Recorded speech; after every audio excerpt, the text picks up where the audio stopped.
Pessoal, vamos começar então? Bora. Só para a gente lembrar aqui, a gente está adotando um esquema que vem dando muito certo, né? Que é de levantar a mão na hora de falar, até para a gente se organizar um pouco aí. Então, eu queria saber de vocês, se vocês leram, o que vocês acharam, alguns pontos que despertaram a atenção. Quem quer começar? Vamos lá, Marcelo. Olha, me chamou a atenção uma certa diferença cultural ali, que na questão da entrega do carro, no final ali, uma coisa que no Brasil a gente não pode pensar em fazer, né? Imagino até que nos Estados Unidos hoje também não seja mais não dê para fazer isso com tanta facilidade assim, de entregar o carro para fazer o cliente assinar depois. Eu faço isso com amigos, eu ainda faço, claro que eu faço isso que nem amigo meu comprou o carro comigo, não assinou contrato, vai levar o carro, vai viajar, tá tranquilo. A gente tem a corretora junto com a empresa, normalmente a seguradora um segura com a gente também. Então eu sou bem desligado assim com documento. Mas no número que o nosso Joey tinha ali, é impossível ele ser tão amigo, né? De todo mundo. É bem lembrado. Fabi. Não, eu lembrei, eu pensei exatamente nisso que o Marcelo está falando, né? Como é que isso hoje em dia no Brasil? Uma curiosidade, eu fui na Leroy hoje comprar material de construção, né? Aquelas duchinhas higiênicas, umas coisas desse tipo. E a vendedora ia me mostrando, aí ela ia pegar um mostrador, ela falava assim, ai, pera, roubaram essa parte. Aí vinha outra, assim, uma torneira, não sei do que, ela, ai, só um minutinho que roubaram, ou não sei. Eu falei, gente. E aí eu estava nessa parte, né? Foi quando eu fui de manhã. Eu falei, nossa, e eu lendo essa parte ali antes de sair, quando eu cheguei lá, fiquei pensando justamente nisso, Marcela, também. Será que isso hoje em dia caberia, né? Porque tá difícil. Não, tá certo. Eu Deixa eu só só fazer. levantei de novo a mão aqui que eu lembrei de um caso, de uma questão que está acontecendo com a gente, que é os catalisadores, né? O pessoal tem pego os carros para fazer test drive e rouba um catalisador, que o material do catalisador tem um valor muito alto, como sucata. Aí você recebe o carro de volta, ligou a luz de injeção, você não dá bola, você vai ver o cara tirou o catalisador. Nossa, eu ia só fazer um comentário. Esse do catalisador eu não sabia. Esse é uma coisa bem interessante. Mas voltando, nos Estados Unidos, o que acontece? Quando a pessoa vai comprar um carro, inclusive carro novo, a Fabi depois que me confirme aí, e a Cris, né? Você vai escolher esse carro, ele leva o carro que está no estoque. E, efetivamente, ele escolhe o carro, ele faz o test drive no carro, e aquele carro que ele escolheu é o que ele leva. Então, realmente, não é como aqui que o pessoal, eu vou entregar e não sei o que tal, né? Mas hoje eu também acredito que eles não façam esse tipo de comportamento, de levar. Isso aqui eu acho que era um pouco mais antigamente, né? Cris, boa noite. Não, boa noite. Não, tipo, a gente viveu isso uma coisa assim, um pouco tempo atrás, acho que 1 ano, o Christian saiu para comprar o meu carro, saiu de manhã, passou 1 hora e meia, ele estava com o carro na porta da minha casa. Então, de verdade, foi bem chocante, assim, para mim, eu não sei nem como que é realmente aqui no Brasil, mas lá foi assim. Mas uma coisa que me chamou a atenção, assim, no livro, no que ele estava falando também, foi que começou a passar na minha cabeça aquele papo de vendedor, né? Que eu comecei a falar, não, ele não vai fazer isso, né? Que assim, parecia aquela coisa da cor do carro, né? Não, o cliente vai para comprar um preto, mas ele acaba comprando um azul, e aí a gente fala para ele. Aí eu falei, ele vai dar um 7-1, né? Assim, aqui, pô, tá indo tão bem, né? Depois ele se justifica no final falando que não, né? Que não, que de verdade. Mas me passou um pouco aquele papo que a gente não gosta que o vendedor tenha, né? Então, vocês sentiram isso? Eu tô ficando louca? Oi, Fabi. Né, só um adendo no negócio do pátio, né? Do estoque. que isso é muito interessante, como a Cris falou, né? Em 1 hora você vem com o carro, o crédito muito fácil, né? Até para quem não tem documento, tem um esquema de financiamento, e o estoque gigantesco que você vai como se fosse numa loja de shopping comprar uma blusa, né? Você prova a que você vai levar e tá lá e realmente você consegue sair com o carro ali na hora. Então, isso é uma coisa bem diferente da nossa realidade, né? Acho que eu nunca vi aqui você entrar numa concessionária, por exemplo, em loja de carro, loja independente, acho que é um pouco mais fácil, você já sai com o carro, dependendo da forma de pagamento e etc. Mas na concessionária tem todo o negócio de ter um pedido, esperar chegar, né? E uma outra, só uma curiosidade que não é, foge um pouco do tema. Eu lembro uma vez, não sei, Cris, se você passou por isso, eu precisava licenciar o carro, porque eu estacionei o carro na rua, quando eu cheguei tinha uma multa. E aí eu liguei para uma amiga, que é americana, e falei para ela, olha, eu fui multada, mandei uma foto, ela falou, isso é licenciamento, você tem que licenciar. Aí ela me passou uma agência que tinha, né, de licenciamento, e falou, você leva o documento do carro, já na época era uma folha sulfite, impressa, não era o documento que nem a gente tinha, papel moeda, não sei o quê. Entrei lá na fila, paguei, e a moça me deu um adesivo. Aí eu perguntei para ela, o que eu faço com isso? Ela falou, você cola na sua placa. Aí eu falei, mas eu colo? Eu mesma? Ela fez assim, é. Eu falei, mas pera, deixa eu ver se eu entendi. Eu pego esse adesivo e eu mesma colo. Aí ela olhou para mim e ela fez assim, por quê? Você quer que alguém vá colar o adesivo para você? Você não pode colar o adesivo? Eu falei, olha, você me desculpa, mas eu sou brasileira. No meu país, eu teria que levar num lugar, pegar uma fila, pagar 2 taxas e ter alguém que fosse colar o adesivo. Ela falou, não, aqui você vai e cola. Aí eu lembro que eu fui para o estacionamento, olhei, vi se tinha câmera, eu falei, gente, eu devo estar fazendo alguma coisa errada, não é possível. Fui lá, colei o adesivo, aí mandei pro meu marido, falei, olha, eles me mandaram só colar o adesivo, tô fazendo direito, você acha que a polícia não vai falar que eu tô fraudando? Ele falou, não, é assim mesmo, então é só uma curiosidade aí. Adriano, opa. Olha só, em relação a essa parte, né, de entrega do veículo, para nós é uma situação assim bem complicada, porque nós temos aqui Mato Grosso do Sul e nós somos divisa com o estado de São Paulo. Um pouco mais à frente, desce para o estado de Mato Grosso do Sul, só que logo já está na cara do Paraguai. Então, quer dizer, é rapidinho, vira uma fraude, né? Vira um roubo aí. E nós tivemos, assim, não na minha época, né? Eu estou com 15 anos na loja agora, então, um pouco antes, tivemos um carro roubado, porque o cliente saiu para experimentar o carro, né? E o vendedor não acompanhou.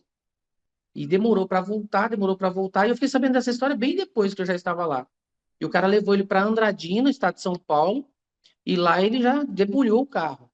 Foi infração muito rápida. Então, assim, hoje, para sair da loja, o carro tem que sair com o vendedor junto. A gente até brinca bastante, né? Para a gente ficar, como a gente tem um pouco de medo, coloque em localização em tempo real para quem está acompanhando, porque nunca sabe. Agora, em questão dos financiamentos, como o Marcelo estava dizendo, né? Temos situações aí de amigos, clientes já, que, né, leva, depois você passa aqui só para concluir a negociação, para a gente não perder essa venda.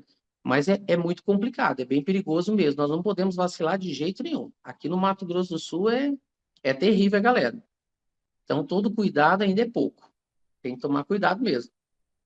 Já assim, em questão de documentação também, nós temos uma parceria com a vistoria, então o carro já sai vistoriado, ele já sai vistoriado, que é para poder já dar entrada na documentação.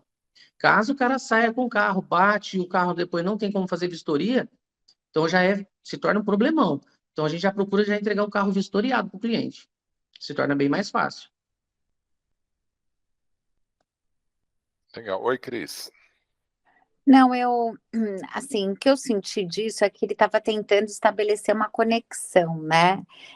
A gente está na parte cultural que tem tudo a ver, mas se a gente for um pouco mais profundo, a confiança mesmo que ele faz com que o comprador sinta que ele depositou uma confiança, isso gera um compromisso mútuo, se a gente levar não para coisa cultural, mas em algum outro aspecto, realmente a hora que alguém confia em você, você se sente em dívida com a pessoa, assim, não é nem dívida, mas se sente comprometido, né?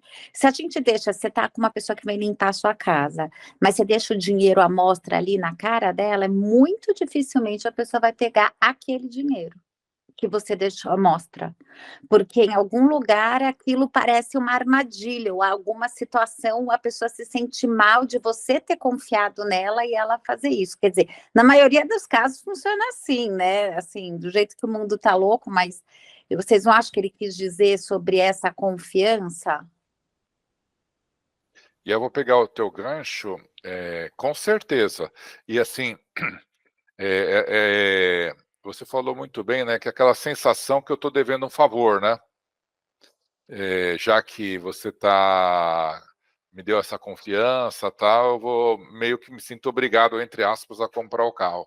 Mas eu também queria destacar um outro aspecto que ele fala logo no começo, que eu acho que é uma coisa que os profissionais hoje têm que trabalhar bastante. Eu acho que até o Sérgio falou bastante na nossa reunião, é o trabalho de sondagem. Tentar fazer pergunta, entender o que o cliente precisa, tal. E eu acho que muito em função do que ele identifica na sondagem, que aí ele pode meio que trabalhar essa questão de confiança, né? Oi, Marcelo. Hoje eu estou falando bastante aqui. Essa outra coisa que esse capítulo para mim deixou um pouco claro foi que ele é um vendedor assim, que ele não é aquele cara, apesar do número de venda dele maravilhoso, ok, mas ele não é aquele vendedor que ajuda a concessionária a ganhar dinheiro. Ele não ajuda a loja a ganhar dinheiro, ele puxava muita venda por preço, ele puxa muita venda, essa questão assim, vou entregar o carro e tá tudo ok. Claro, se der problema, o problema não é dele, é da concessionária, né? É do chefe. Então eu tive uma impressão assim que ele é um cara, é aquele vendedor que joga no time dele e a concessionária tem que ajudar ele junto, tudo bem, mas a questão de preço ali, por exemplo, ele negocia, dá muito preço, e isso atrapalha o negócio, o nosso negócio hoje, então não pode ser assim, né? Eu não sei se vocês concordam, mas não pode ser tão desconsiderado assim a questão de margem de lucro, né? Oi, Fabi. Então, nesse mesmo aspecto, Marcelo, tem uma parte que ele fala assim que às vezes vale a pena você perder um pouco, né? E aí eu lembrei de uma coisa, essa semana eu fui no oftalmo, naquele que tinha me mandado a mensagem para me lembrar de um ano de consulta, eu fui e estava conversando com ele sobre o óculos, eu fiz esses óculos numa ótica, e a gente estava conversando sobre isso, que eles não fazem economia. Então eu fui, fiz o óculos, voltei lá, é caro. Voltei lá, falei, olha, não estou enxergando direito, não, a gente tem como subir meio ponto, não, a gente troca a lente, trocar a lente. Aí eu tinha comprado uma outra armação, que depois de 10 meses, eu voltei lá e falei, olha, eu queria outra armação do mesmo formato, que eu queria pôr a lente, que essa armação não gostei da cor. A menina falou, não, você escolhe outra armação, eu faço uma lente, você não precisa pagar nada. E aí eu fiquei pensando nisso, né, do que às vezes parece que eu estou perdendo dinheiro, por outro lado, né, não exatamente isso que você está falando, mas gerou uma fidelidade em mim, que agora ele me passou para fazer um outro óculos de perto, e até eu estava falando com meu marido, ele falou, nossa, mas esse óculos lá, eles cobram muito caro. Eu falei, mas é uma coisa que eu não vou ter problema. Eu nem vou cotar em outro lugar, porque eu sei que não é barato, não é mesmo, mas que se eu precisar trocar 3, 4 vezes, refazer, ou seja, eu já indiquei eles para um monte de gente, meu marido mesmo já fez 2 óculos, meu pai precisava fazer óculos, eu falei para fazer na mesma, então vai gerando uma confiança e uma coisa assim, de que eles estão do teu lado, é parceiro, entendeu? Então tem esses 2 lados, né, não desconto por desconto, mas essa coisa de que às vezes o perder para ganhar, sabe? Oi, Sérgio, boa noite. Boa noite, todo mundo. Primeiro assunto que o Marcelo tocou. O tempo desse livro era um tempo diferente. Os vendedores eram mais medidos pela quantidade e pelo volume de vendas e de carros do que de lucratividade. Temos algumas empresas ainda no Brasil que premiam e que incentivam. Eu entro nelas empresas para fazer consultoria e pergunto quem é o melhor vendedor, e 99% das vezes o diretor ou o dono fala que é o cara que vende mais. E se eu faço uma reestruturação na empresa e vejo quem é que dá mais lucro na empresa, o campeão de vendas nunca fica como campeão de vendas. Ele vai lá para o terceiro, quarto lugar. E o quarto lugar vende menos, mas dá muito mais lucro. Então, hoje, o tal dos KPIs, que são índices que você tem que medir, o melhor vendedor é o que vende mais, o que retém mais, o que consegue mais indicação, que consegue vender outros produtos agregados, que fideliza o cliente e traz para ele consumir serviços que têm maior lucratividade e que, quando vende, vende com uma margem boa. Então, quando eu entro para fazer consultoria, às vezes eu brigo com o campeão de vendas, porque ele está naquela mentalidade, tá, do argentino, do Gerson ou da própria empresa. Tá? Eu já fui campeão de vendas baseado exatamente nisso. Ah, o jogo é quem vende mais? Ok. É isso que está valendo? Ah, é isso que está valendo. Está valendo um prêmio ainda? Ok. Quanto que eu posso dar de desconto? Até 10%? Eu começava a negociar 5, 6, 7, 8, 9, 10. Ok, até 10. E o cliente às vezes pedia, tira um pouco do seu, então, para vender. Eu falei, não, do meu eu nunca vou tirar. Tá? Eu sou um profissional de vendas e eu vivo de comissão. Mas eu vi vendedor para ganhar concurso tirado dele, como o próprio autor aí está dizendo. Ah, teve parte que eu tirei, até paguei do meu. Você pode até fazer, eu também já fiz, desde que o cara fosse estrategicamente interessante. Aquele cliente era diretor do Rotary Club e ele tinha um monte de gente embaixo dele, ele era um comprador frotista, então, agora, se você não fez bastante pergunta de sondagem, como o Nilson falou, você não pode dar desconto, você não pode negociar melhor. Quanto mais sondagem, quanto melhor for sua abordagem, mais fácil vai ser seu fechamento. Senão você vai ficar ali no medo ou na tentativa do, bom, o senhor olhou, o senhor gostou, vai levar mesmo? Tá? Todo mundo aqui já entrou em loja ou já negociou que o vendedor fica com medo no fechamento, né? Ele pergunta, o senhor vai levar mesmo? Ah, você viu bem o preço? Ah, é o fim do mundo, né? Então, agora essa do cara levar o exaustor, não, o catalisador, essa é nova. Eu conhecia de dar uma voltinha e voltar sem o step. E aí você não abre o porta-mala, não levanta e o step não está lá. Levou a roda, um pneu e balbal. Então, quando eu alugo o carro aqui, eu sempre abro o porta-mala, olho o pneu, bato no pneu para ver se ele está cheio também. E quando devolvo, eu abro e falo, tá aí o pneu, tá? Oi, Cris. Não, duas coisas. Não sei se vocês lembram da parte que ele falou que ele foi comprar o smoking, né? Que ele foi comprar um smoking na loja, e aí eu achei que essa abordagem, que na hora dele comprar, o cara perguntou, né?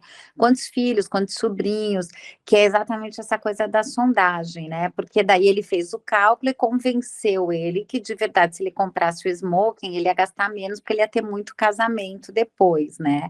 Eu achei bem interessante. E também aquela parte que ele fala, vai procurar em volta que eu te dou $1.000 a menos do que a pessoa que te cobrar o mais barato que você for aí na praça, eu te dou $1.000 a menos. E aí depois ele fala que ele nunca dava os $1.000, mas que a pessoa voltava, né? Eu achei, assim, uma estratégia duvidosa, mas interessante. Eu acho que eu voltaria Assim, eu acho que realmente é uma isca que ele me pegaria. Ah, dá uma olhada e volta aqui, o menor preço eu te dou menos, bem menos. E depois ele acaba não dando tanto, mas $100 que ele dá a menos já justifica a pessoa ter voltado e ele já entende o que está acontecendo no mercado, né? Legal. Tem uma coisa aí, até complementando o que o Marcelo falou, que eu concordo bastante, essa questão de valor. Quando você vai para preço, é que você não tem muita segurança nos outros argumentos do carro. Então, você não fez uma boa entrevista, não sabe, usando o exemplo lá que a Cris falou do paletó, tal, então você não tem muitos argumentos para dar, tal, e aí você trabalha com o único argumento que é preço. Então, realmente, quando você vai para preço, é que você não conhece o cliente, né, e não sabe o que ele está precisando para oferecer os benefícios que o carro tem. Então, eu sempre falo, né, se você está brigando por preço, você volta atrás que você não fez uma boa entrevista nem uma boa demonstração, né? Tem alguma coisa errada aí nesse processo. Oi, Josi. É bem isso mesmo, a Cris falando. Porque quando a pessoa faz dessa forma, né, Cris, de ficar instigando, né, ah, vai lá e faz. Vai lá e olha naquele lá. Primeiro, ele já fez uma pesquisa de mercado, né? O livro inteiro, hoje eu fiquei pensando, o livro inteiro, ele o tempo todo fala, né? De como você olhar para o cliente como você mesmo, né? É assim. E eu fico impressionado com a quantidade que ele vendeu, né? Fazendo isso, né? Porque hoje em dia tá tão no piloto automático as coisas. Eu falo porque, por exemplo, hoje, antes de começar aqui, eu mandei um áudio para uma pessoa que era para outra, de tanto que a gente faz coisa automática. E ele, o tempo todo no livro, ele faz algumas observações que, assim, do atendimento personalizado, né? E ele conseguia fazer todo mundo se sentir dessa forma. Mas a pesquisa de campo que ele fazia antes, né, é o que mostra, né? Porque para ele ter a segurança de falar dessa forma, igual ele falou, para sair, é porque ele já sabia que em volta não tinha, né? E se tivesse, teria ali uma pouquinha coisa a menos. Eu achei isso muito interessante mesmo, desse atendimento. Oi, Marcelo. A questão do preço, Nilson, concordo contigo também. E o exemplo que a Fabiane trouxe para nós, da ótica, prova que hoje as pessoas estão menos sensíveis a preço e mais sensíveis a quem resolve o problema. Em qualquer setor.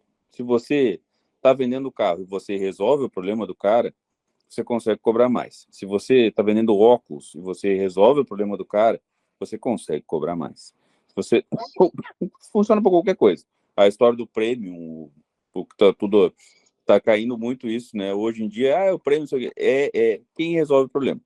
Fabiane teve o problema resolvido, ela vai lá, paga 10 vezes mais caro, mas não tem problema. Ela sabe que lá vai resolver o problema. E ela vai lá e não vai ter resistência, não vai ter que chorar, não vai ter que falar com o gerente, não vai ter que não sei o quê. Então, se a gente presta um pós-venda, se a gente tem um histórico, se a gente consegue montar, no meu ramo, que é seminovo, consegue montar um histórico que você possa se orgulhar e dizer, não, aqui você não vai ter problema de documento, você não vai ter problema de carro. Não.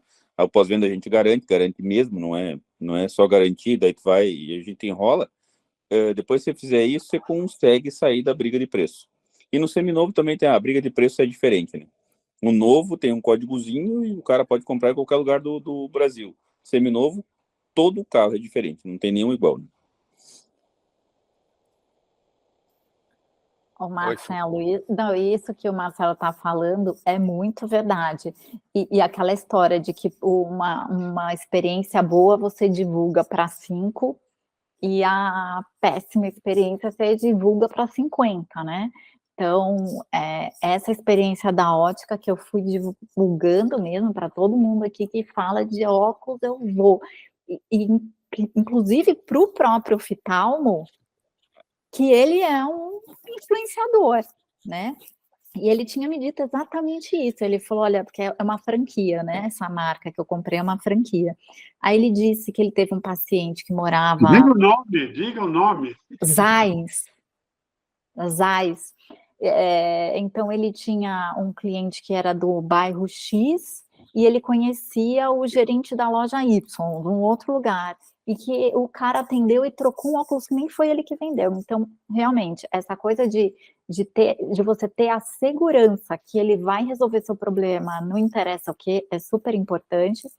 E a proatividade, né, como foi o oftalmo, que a equipe dele me ligou para avisar que ia fazer um ano. Gente, oftalmo, se eu não tivesse alguém me ligado, eu só ia procurar quando eu já não estivesse enxergando nada, não ia fazer uma rotina. Isso eu também achei sensacional, de relembrar o cliente que você está ali. E a outra coisa que a Josi falou é da presença, o quanto ele estava presente em cada atendimento, o quanto ele estava ali dedicado 100% àquilo, ouvindo ativamente. Porque tem a pessoa que está escutando e tem o que está ouvindo, né? Tem a diferença. Então, o quanto ele fazia a escuta ativa mesmo, entendendo o que o cliente dele estava precisando e atendendo exatamente, porque é o que, aí não sei como você falou aí, de viver no ajuste do piloto automático, como a gente deixa passar detalhes super preciosos que a pessoa está ali sinalizando e a gente não vê, né? Oi, Sérgio. É isso aí, eu vejo muito quando dou treinamento e escuto muito de candidato, porque eu sou headhunter, e eu sempre aprendo, né? Na frente do candidato eu pergunto, me conta uma venda difícil. E aí ele conta uma... Eu falei, por que você fez isso? Ah, interessante, então eu vou aprendendo também. Quando eu pego gente desquitada, divorciada, eu pergunto, me conta uma venda difícil. Ah, uma vez eu vendi 20 caminhões. Eu falei, não, essa é fácil. Me conta como foi o divórcio. Todos eles põem a mão e falam, esse foi a pior venda. Tá?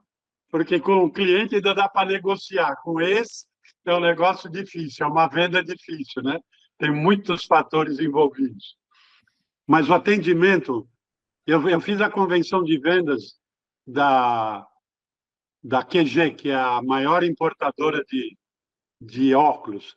E a lucratividade, a margem de contribuição de óculos é um negócio astronômico, tá? Absolutamente astronômico. E por isso que eles podem fazer isso. Esse óculos aqui, eu fui para São Paulo que eu perdi uma haste. Eu não sei como eu perdi metade da haste. Metade da haste. Eu fui na minha ótica e falei, olha, eu quero comprar só um pedaço daqui. Ela levou lá para dentro, voltou e falou, nós não temos mais esse modelo. Eu falei, mas redondo, está hiper na moda, azul. E ela falou, o problema é estar no azul, né? O senhor gosta de azul, e a gente tem marrom, preto, prateado, cor-de-rosa, dourado, mas porra do azul. Um momentinho só, foi lá para dentro, voltou e me trouxe essa. Nós temos essa aqui. Eu falei, pô, eu querendo comprar uma haste, a mulher vai me empurrar um óculos. Daí ela tirou a lente, pôs nesse aqui e falou, está um pouco riscada, né? Falei, pronto, agora não só vai me vender uma armação nova, como vai trocar as lentes também. Aí ela trocou na minha frente, pôs as novas, falou, tá bom assim para o senhor? Tá. Foi lá, limpou, me entregou, falou, é grátis. Eu fui comprar uma meia haste e saí com óculos novinho, com lente nova, sem estar riscada, com nova armação, uma nova caixinha de novo, né? E aí você também tem que falar, bom, essa franquia dá para tirar o chapéu. O legal é que o atendimento é que está fazendo a diferença. Quando eu dou treinamento de vendas, faz um levantamento das características do seu produto. Ah, o meu produto tem isso, isso, isso, isso, isso, isso. E o do concorrente tem isso, isso, isso. No seu produto tem uma coisa que ninguém tem. E os vendedores custam a entender o que é. Na sua loja, Marcelo, o maior diferencial quando você vende um carro usado, qual é? É o meu atendimento e a confiança que o cliente tem em mim, não é o carro. É você.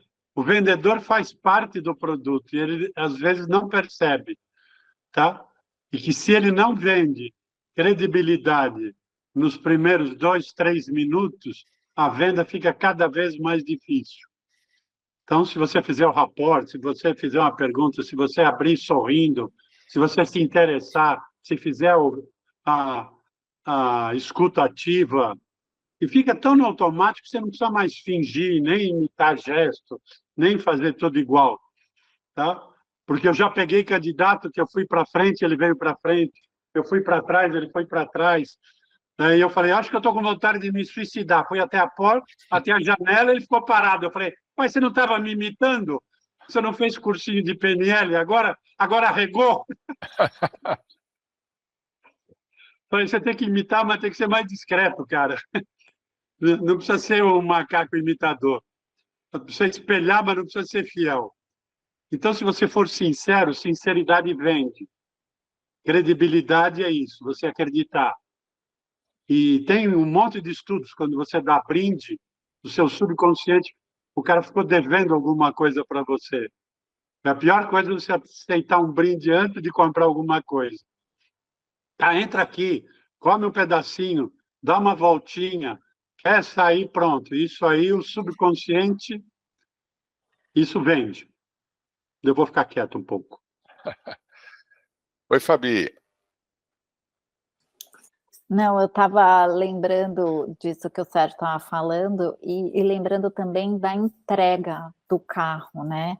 E inclusive de veículo usado, porque às vezes você está comprando um modelo tão diferente, isso é uma coisa que para mim, por exemplo, como cliente, é uma coisa que também chama muito minha atenção, fazer uma entrega de mostrar quais são os detalhes do carro, a utilização, né? Eu e a Cris, quando a gente dá os nossos cursos, a gente usa muito essa metáfora do carro para o autoconhecimento, né?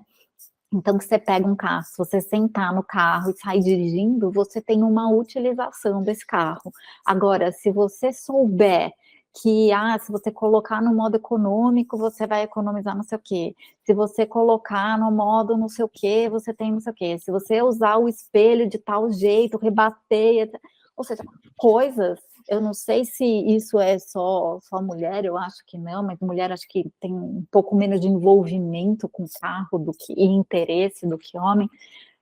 Eu já fui buscar carro que fizeram uma entrega que a minha experiência dirigindo o carro foi completamente diferente, porque eu sabia utilizar o carro. E aí na época, eu vinculei a marca. Porque eu falava, nossa, e aí eu falava para todo mundo, entra aqui que esse carro tem não sei o quê. Quando era um homem que falava assim, mas todos os carros têm isso. E eu falava, como assim todos? Eu achei que fosse...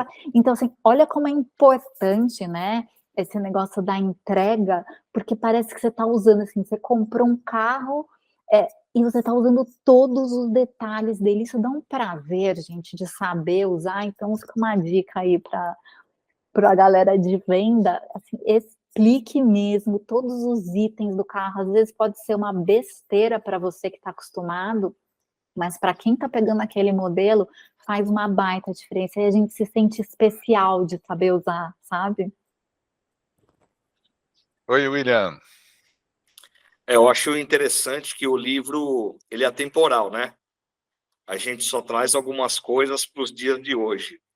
E assim, o que eu nunca vi de 3 anos para cá, depois da pandemia, foi tanto estudo, pelo menos da minha parte, do grupo que eu estou tentando me aproximar mais, que é vocês, essas coisas, né? Mas eu nunca vi tanta exigência de estudo.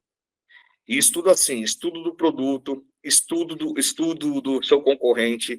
Por exemplo, Marcelo, a gente tem clientes também que a gente entrega os carros assim, sem ter recebido dinheiro. Mas, por exemplo, hoje está tão complicado com relação a bancos, isso não aconteceu comigo, foi com um vizinho. Mas aí foi o estudo de perguntar para não passar os apuros que ele passou. Você financiava um carro, o banco aprovava, você entregava o carro. Hoje o banco, na hora de pagar o contrato, ele volta atrás. Então imagine você entregar um carro para um amigo seu, para um cliente, que já compra carro com você há muito tempo, e de repente você tem que pedir de volta o carro. Então você tem que estar muito, mas muito, muito antenado. No caso da Fabiane, que ela comentou da entrega, você sempre tem que deixar uma cereja do bolo, né? E assim, às vezes a entrega que eu faço, assim, nossa, eu adoraria ver aquilo. Então, por exemplo, uma entrega que nós fizemos agora semana passada, a cereja do bolo só foi o simples fato da chave canivete na hora de você trancar o carro, dar um rebatimento dos retrovisores. A pessoa olhou aquilo e é uma coisa tão simplesinha, só que assim, aquilo, quando eu vi a primeira vez, eu fiquei fascinado pelo carro que teoricamente seria um carro popular e já tem esse mecanismo, né? Eu falei, essa daqui vai ser uma da cereja do bolo. Na hora que for para fazer o test drive, mostrar o carro para o cliente, olha, e ele tem mais esse diferencial. A esposa dele falou, olha, eu já sei onde que eu vou comprar meu carro daqui para frente. Não pediu desconto, fez o documento. E outro detalhe que eu acho legal também, quando, vamos supor, eu faço os documentos, eu peço a placa nova, né? Já a Mercosul. E se o cliente vai lá, a gente oferece um café, bate um papo, e nesse intermédio de meia hora, 40 minutos, eu dou um jeito de lavar o carro do cliente. Olha Então, que legal. eu acho isso bacana, porque na hora que ele vai lá, só pelo fato de trocar a placa, ele fica 40 minutos ali conversando com meu pai, ou comigo, ou eu e meu pai, nós fazendo esse serviço, vai lá, coloca lá, dá uma lavada no carro, uma boa de uma lavada, não é uma garibada, não, e entrega para a pessoa fala, nossa, não precisava, faz parte, faz parte. Eu acho que aquilo vai ficar sempre na memória da pessoa, ela vai lembrar. Então, eu acho isso muito bacana, e é aquilo que eu falei, o livro ele é atemporal, né? Só trazer algumas coisas para os dias de hoje. Legal. Cris, você está na fila aqui. Muito legal, William. Tô louca para comprar o carro com vocês, o próximo que eu comprar, viu? A hora que quiser. Eu vou te falar, porque a Fabi falou uma coisa que eu nunca vivi. Nunca me venderam um carro assim. Nunca ninguém sentou do meu lado e me explicou o que eu tinha que fazer. Eu tenho certeza que tem muita coisa no carro que eu não tenho a menor ideia da potência do carro, a menor. Então, isso na minha vida faria muita diferença. E eu acho que acertar a mão do serviço desse benefício aí é a total diferença que você pode fazer. Estou impressionada com a qualidade de vocês, viu? Viu, Cris? E mesmo se um dia você não vier comprar um carro comigo e se tiver alguma dúvida, pode me ligar que eu vou estudar para poder te passar. Tá? Obrigada, gente. Estou adorando. Estou vendo o quanto que eu peguei vendedor ruim na minha vida. Caramba. Esse grupo tá bom, hein, Cris? Nossa Senhora. Legal. Oi, Josi. Tá no mudo. Aqui em Goiânia, eu queria compartilhar com vocês, tem uma oficina só para mulher especializado, só para atendimento de mulher. E é um homem, né? E quem foi, ele é marido de uma consultora da Mary Kay, que tem aqueles carros rosas, que um dia ele, numa reunião, né, escutou as mulheres falando que não entendia nada de carro. E ele montou essa oficina, ele ganha muito dinheiro, a oficina de 2 andares, é enorme, grandona, e ele só atende mulher, e ele faz um marketing, que eu fico impressionada, e o atendimento dele. E dos treinamentos, um dia eu fui lá e perguntei, ele explicar para todos os funcionários dele, que tem que explicar tudo para a mulher o que é do carro, tudo. O que é um disco, o que é um selo do não sei o quê, que o meu estragou aquele dia, me deixou na mão há 15 dias atrás. Explica tudo.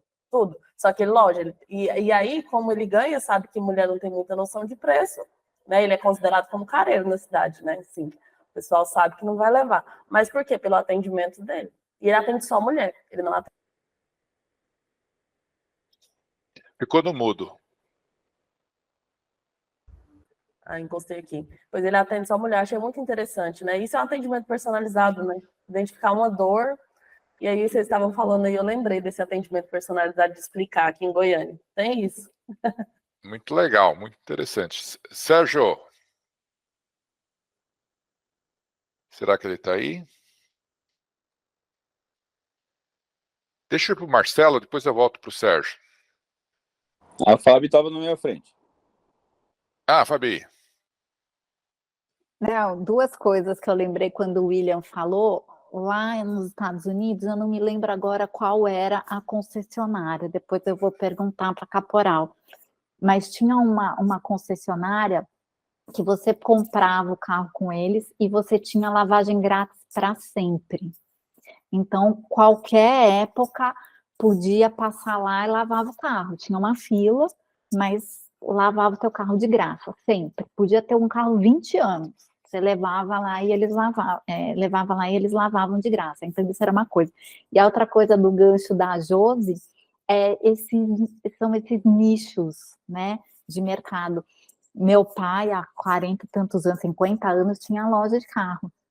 E meu avô ficou doente e meu pai levava meu avô toda semana em hospital para fazer químio, etc. Ele acabou conversando com os médicos e aí ele percebeu que os médicos não tinham tempo naquela época de sair, tinham uma agenda mais corrida, tal, não tinham tempo de sair para fazer alguns serviços ou mesmo para trocar de carro. E ele começou a fazer de todos os médicos. Então, assim, meu pai teve uma época da vida dele que ele só atendia médico. Ele cobrava mais caro, mas ele ia buscar em casa, levava em casa, fazia revisão, trocava não sei o quê. Então, assim, essa coisa de nichos, né, de prestar um atendimento mais personalizado também é muito legal. Oi, Sérgio. Você está no mudo. Estava Agora sim. acabando a bateria, quando eu fui abastecer de novo, taquei o dedo no desligar, sei lá onde, né? Gente com mais de 65. Hoje, se eu fosse abrir uma loja de vender celular, eu teria uma pessoa explicando exatamente todas as funções do celular. Porque o celular é como um carro. Tem um monte de gente que usa 30%, 40%, 50% de todos os recursos, né? A gente descobre todo dia um botãozinho a mais aqui que podia funcionar. E no carro também funciona. E pegando a história da Fabiane, que é parecida com a minha aqui, o meu pai, nos anos 70, tinha uma concessionária autorizada Chrysler.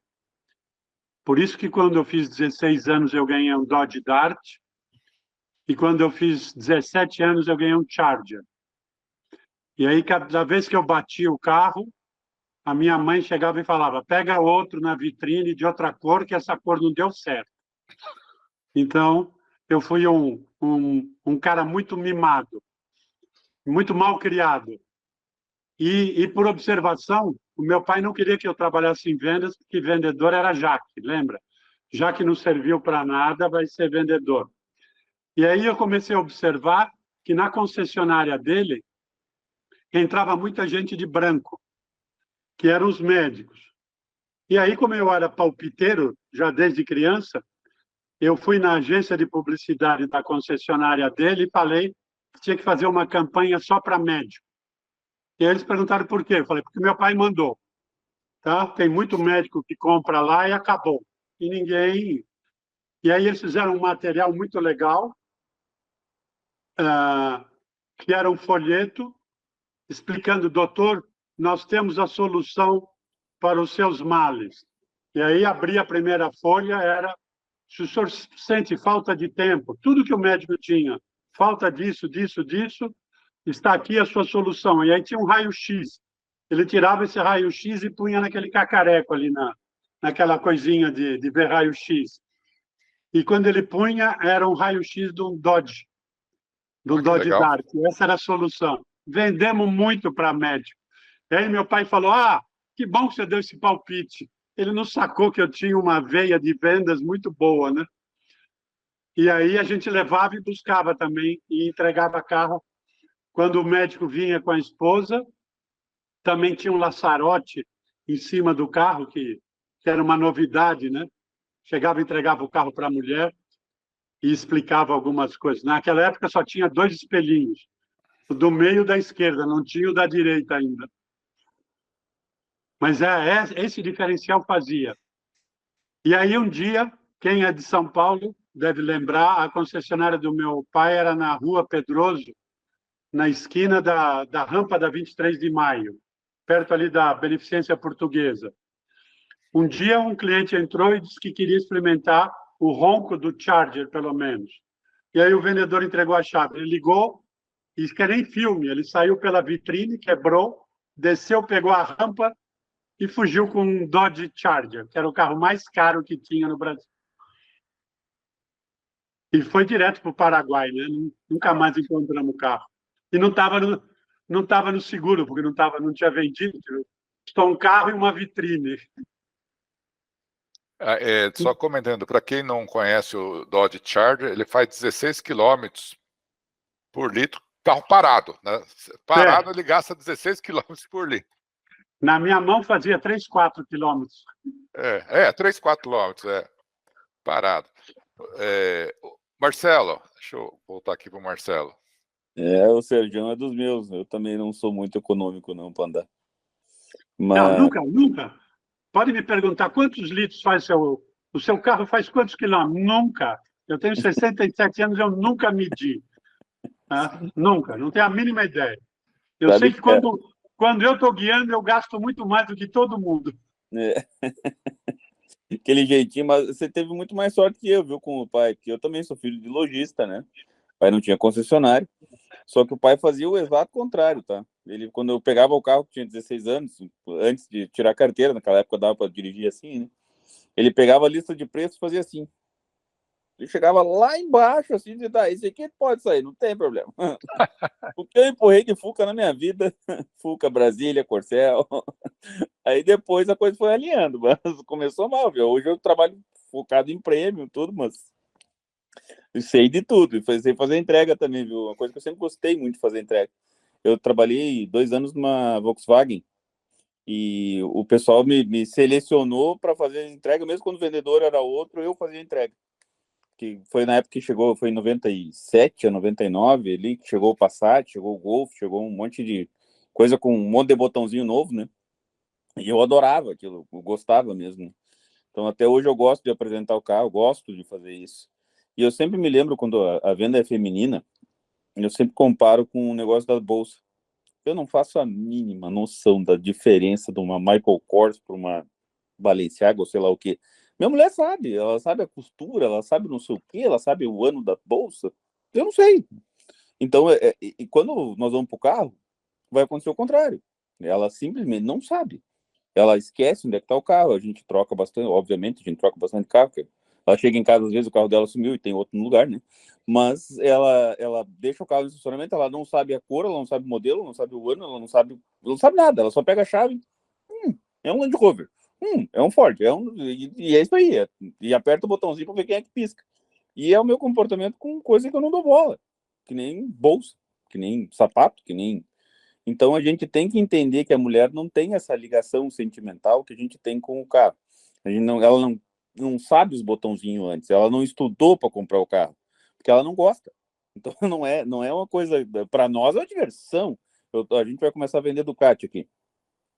Eu fui estudar multistrada, nossa, um prazer enorme saber o que ela tem, que ela está diminuindo a velocidade, ela tem piloto automático adaptativo numa moto, não sei o que, quanto você vê tem de potência, torque, numerologia inteira. O que quer saber? A mulher só quer saber que quando ela aperta o acelerador, o carro anda mais, anda menos, freia bem, acabou. Ela não quer saber das opiniões de número. E a gente é com a bolsa. Se a bolsa é bonita, a bolsa é feia, tá ok. Não, elas não. Lançamento, o que. Nunca pergunte o preço da bolsa que ela pagou, você vai ter um chilique. Não, ela vai. Normalmente sou eu que dou de presente, mas quando não sou eu que dou de presente, ela pode mentir, né? Ela faz que nem a gente com o carro, com a moto, com o carro antigo, esse, e o teu Dodge Dart, que hoje vale uma grana. Oi, Fabi. Nossa, isso é mesmo. Olha, aí outra coisa aí para os vendedores e lojistas é a história da pane seca, né? Um nome lindo e chique para falta de combustível. Eu que já fui guinchada inúmeras vezes por falta de combustível. É um diferencialzinho bacana você deixar um cartãozinho seu ali, olha, se passar por isso, avisa, manda buscar, porque às vezes dá uma vergonha você ter que ligar para o marido e falar, olha, estou no meio da avenida aqui, vem me buscar, entendeu? E você liga na loja, alguma coisa, fala, olha, deu um probleminha aqui, eu não sei o que aconteceu, o carro não morreu. Então é uma boa, viu? E já que homem também gosta de gastar dinheiro em carro velho, né, gente? Nossa senhora, meu marido fica trocando de Fusca. Aí fala, vamos dar uma volta no Fusca novo, a gente faz barulho, não é... não, prefiro a bolsa, Marcelo. E aí, só fazendo parênteses, Fábio, eu encontrei outro dia com lá da Bracaf, o diretor da Bracaf, esqueci o nome dele. O Márcio. Ele falou, comprei o Fusquinha do Capone.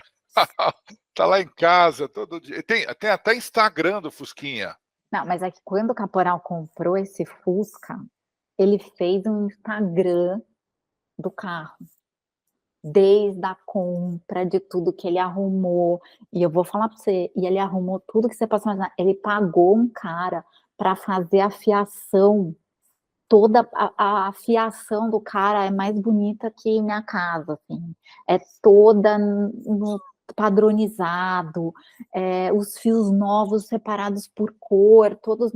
É uma coisa eu nunca tinha visto nada igual. Gastou uma fortuna para botar os fios do mesmo jeito. E cada vez que ele trocava as coisas, que eu olhava e falava, mas quanto custou isso? E ele mentia, óbvio, né? Porque se ele me falasse que o preço.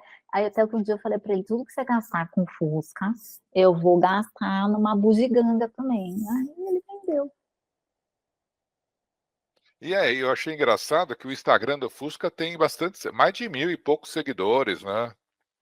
E tem muita interação, o pessoal fotografa lá, o Márcio e tal. Nossa, eu assim, acho zero graça, né? Mas é isso mesmo, é assim. Ô, Marcelo, você tinha levantado a mão? Antigo. Eu não conhecia até hoje mulher que gosta de carro antigo.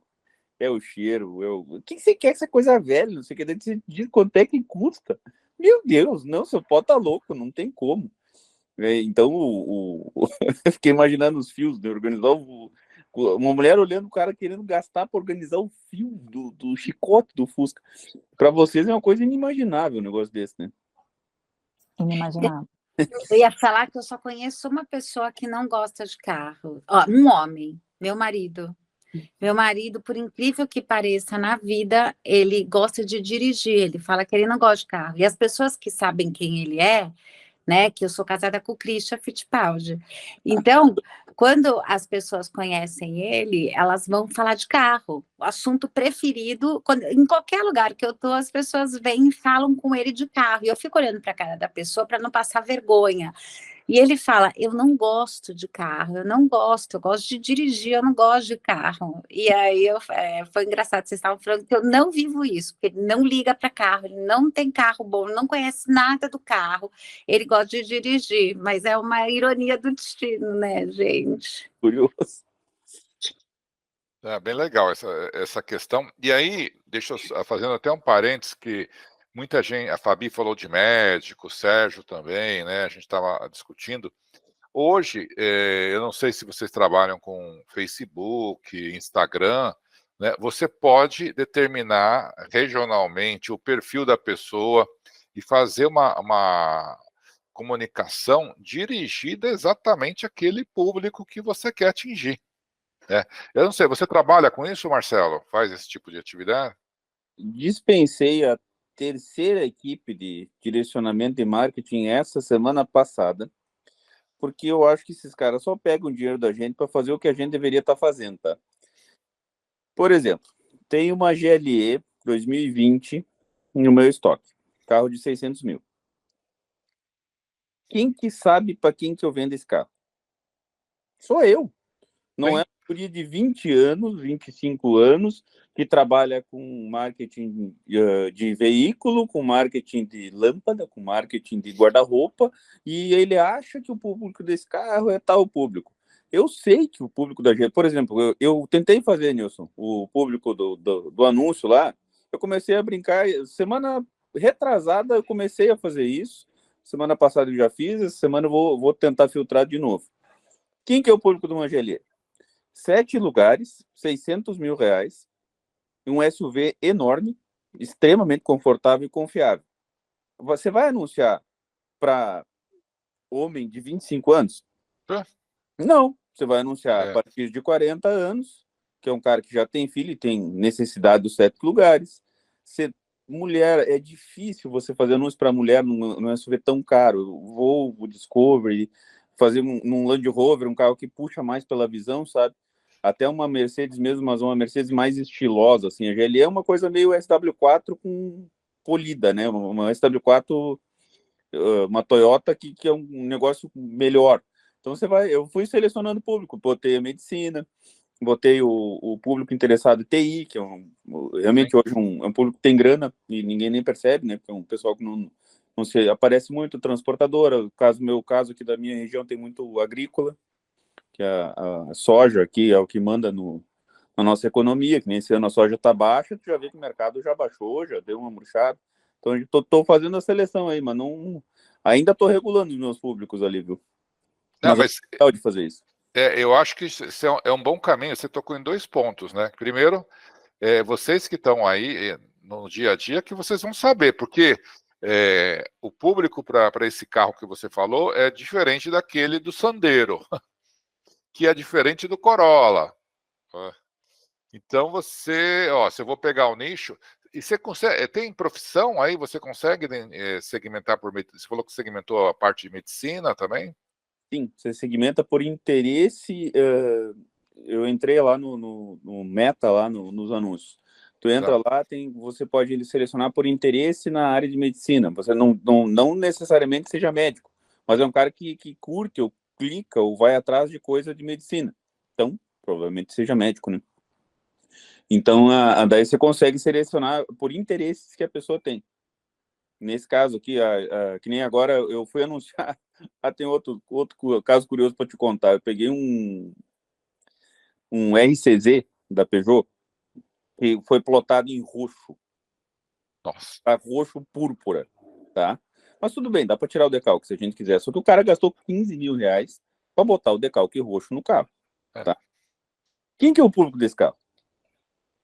Roxo púrpura. Da Mary Kay tá quase lá, né? Gay. Também. Mas eu botei, interesses. Estética, cabeleireiro, botei coisas absolutamente nada a ver com carro. Deu uma porrada de lead. Pessoa que trabalha com propaganda. Para quem que você vai vender esse carro? Fitness. Eu botei um monte de coisa assim no interesse do carro e estiquei para Brasil, porque daí eu não vou vender só para cá. Adianta eu anunciar uma GLE no Rio Grande do Sul, em Passo Fundo para São Paulo? Não tem, não. Em São Paulo o cara tem 1 milhão de GLE para comprar lá, não precisa comprar de mim. Então, mas um Peugeot púrpura, ele não tem. Então daí eu botei Brasil inteiro e deu bastante lead, deu bastante interesse, passou ficha. É bem bacana de mexer nesses interesses do Meta ali. Não, legal. Eu toquei nesse ponto porque, no fundo, né, a experiência que o Sérgio e a Fabi relataram aí do médico, né, hoje a gente pode até aperfeiçoar, ou seja, polir um pouco mais, né, com essa seleção que a gente faz dentro da rede social. Você chega lá bem dentro do público-alvo. Mas, como o Marcelo lembrou bem, né, tem que estar dentro do negócio para saber quem é o público de tal carro, né? Um carro sem plotagem pode ter um público, plotagem é outro público, né? Pode fazer uma diferença. Oi, Sérgio.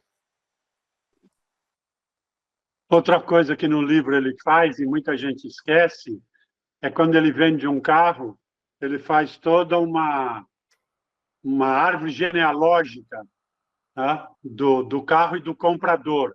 Então, ele sabe que aquele cara comprou aquele carro naquele ano, que a esposa dele faz isso, o cunhado dele faz aquilo. Ele tem um mapa de todo mundo. E coisa que o vendedor, assim que o cliente comprou, pagou, ele recebeu a comissão, dia primeiro ele está desempregado, ele começa do zero. E o Joe Girardi nunca saía do zero. Depois que ele foi criando isso, esses clientes para ele era quase que uma família inteira. Então, e ele, o tempo todo, querendo provar para o pai que ele tinha valor, né? Então, ele caprichava em todas as ações, ele ia profundamente. Aí, Cris e Fabi, como é que é? O trauma, né? Temos os lados bons do trauma também, né? Ele é um poço, né? Ele é assim, porque ele fala muito sobre isso, né? Sobre o quanto que ele projeta tudo e essa competição dele de ser melhor. E aí, nesse capítulo até ele fala, quando ele não quer ser melhor do que o outro, ele quer ser melhor que ele mesmo, né? Então ele tem uma coisa visceral de sempre se superar e ser melhor, né? Mas eu acho que a origem talvez tenha sido nessa questão do pai, né? Com certeza. Legal, Sérgio. A personalidade dele era assim, a maioria dos campeões de vendas e os atletas de alta performance, eles brigam com ele mesmo, já não brigam com mais ninguém. E é sempre... Começa brigando com alguém. Tá? Essas pessoas, naquela análise de perfil comportamental chamada DISC, as pessoas de alta dominância, eles são altamente competitivos. Tá? Eles são diretos, são inquietos, são fominhas, não têm paciência com gente lerda, nem gente burra, são voltados para resultado, não escutam bem. Você está falando com ele, ele fala, tá, faz do jeito que eu mandei, tá? Então, eles só querem saber, traça a linha o quanto deu embaixo, o resto não quer saber de nada, né? Se você é casada com Fittipaldi, você deve lembrar que o Ayrton Senna dizia que ele já não brigava com mais ninguém, ele brigava com ele mesmo. Às vezes com Alan Prost. Tá? E olhe lá. Mas a briga era com ele, por isso que ele treinava mais na chuva, o dia que estava chovendo, ele queria ganhar na chuva, tá? Que era diferente. E o Piquet era outro também, fominha. Aliás, a maioria deles é fominha. Se puder, vende a mãe para ganhar. Olha que meu marido tá aí, hein? Vou chamar ele. Brincadeira. Não, eu sou um grande fã dele, pode chamar. Ai, que engraçado. Eu sou que nem ele, eu só gosto de pisar fundo. Não entendo muito de carro. Se quebrar, eu sou que nem mulher, chama alguém, tá? Põe no guincho e vai embora. E o que o senhor acha disso? Eu não acho nada. Já contei numa dessas reuniões, eu contei que saí com a esposa para comprar um carro zero para o filho que tinha feito 18 anos e levei a mala com dinheiro dentro, para não ter complicação. E aí quis perguntar para ele, eu quero um carro, na época era um Fiesta 1000, que era o carro de entrada, né, para um moleque de 18 anos. Daí ele falou, então isso aí inclusive tem trio elétrico. Eu falei, então faz mais barato, tira esse trio elétrico que eu só quero o carro. Eu não quero aquele ônibus cheio de baiano gritando atrás. E aí o vendedor deu risada e falou que trio elétrico não era isso. E aí eu perguntei para ele o que é trio elétrico, ele não soube explicar. E aí nós saímos da concessionária e eu atravessei a rua, porque tinha uma General Motors na frente, e acabei comprando um Corsa, que tinha um lançamento novo daquele Corsa com troço, porque o cara não sabia explicar, não conhecia o próprio produto. Eu perguntei, mas é 1000 cilindradas ou é 1.0? Ele falou, não é 1000 cilindradas, não, é 1.0. Ou seja, o cara não sabia que era a mesma coisa. Então, muitos vendedores não sabem nem o que estão vendendo, nem as características, muito menos os benefícios. É isso aí. Pessoal, a gente está encerrando aqui. Alguém quer fazer um comentário para a gente encerrar? Só pegando um gancho com o Sérgio ali por último. Hoje é bem difícil de você conhecer o produto melhor que o teu cliente. Quando você trabalha com carro premium e multimarcas, é um inferno. Porque o cara, ele tá focado numa, sei lá, uma Range Rover. Daí ele estudou aquele carro, ele leu a ficha, ele comparou, ele não sei o que. Você não fez isso. Você tem uma para vender, você não fez isso. E o cara vai lá e te dá uma aula do carro que você tem para vender. Então, hoje é bem complicado de chegar nisso. Agora, o cara não saber o elétrico e o 1.0 e o para matar, né? Aí não dá nem para começar, né? Daí tem que vender bicicleta, não tem jeito. Quer dizer, até bicicleta hoje tá complicado, nem dá para dizer isso, mas gente, foi um prazer a noite toda aí. Já vou deixar meu tchau aqui já. Legal. Cris, você queria falar alguma coisa? Não, eu estava falando que eu ia só complementar o Marcelo, que agora com o Google, quem está sofrendo são os médicos, né? Porque todo paciente entende mais da doença dele do que o médico. O médico vai falar, porque a hora que você está lidando, você vai puxar, vai ser focado. Então, é bem complexo hoje. Até o dia de escutar, que nem eu escutei de um médico que qualquer idiota escreve no Google, até você, ele falou para mim. Nossa. É que eu cheguei surtando, que óbvio que eu fui no Google, né? E ele falou para mim, você pesquisou isso onde? No Google? Qualquer idiota escreve lá, até você. Eu falei, então tá bom. Gente, obrigada. Vocês devem ter visto aquela piadinha que a consulta no médico é R$50. E aí o casal entra e fala, cadê o médico? Não, aqui só tem Wi-Fi. Você entra no Google e se resolve. Não precisamos mais de médico. A minha esposa é médica nutróloga, então ela apanha pra cacete do Google. É um negócio super complicado.